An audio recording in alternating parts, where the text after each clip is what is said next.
Wathi ngiyacela ungadluli please. Ngiyabonga ukungilalela. Ngane yakwethu kunento engifuna ukukhuluma ngayo namhlanje. Elimaza abantu abaningi nami ngomunye wabantu owashayeka empilweni ngishawa ilonto, but ngingazi ukuthi yini inkinga yayo.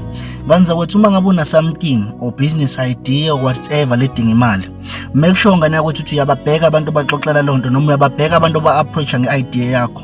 Sikhuluma namhlanje kunabantu aba-rich ngenxa yama-ideas abawatshontsha kubantu.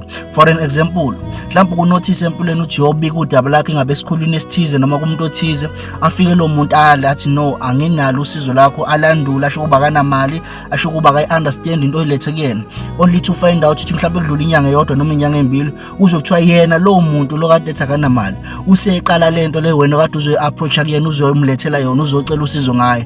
So qaphela ngane yakwethu, kunabantu abayizimbungu la emhlabeni abaphila ngokuncela amagazi abanye abantu, kunabantu abaphumelele, kunabantu abakumele abekuphumelele bona but namhla bayahlupheka ngezizathu zokuthi ababacheckanga abantu ekufanele babaxoxele ngama-ideas abo. Kanti lalela, ngesikhathi ubaxoxela uxoxela impisi ezothatha le idea yakho ngenxa yokuthi inakho lokhu wena okudingayo bese kuba yiyona ezoyisebenzisa ekuthenini icebe yona.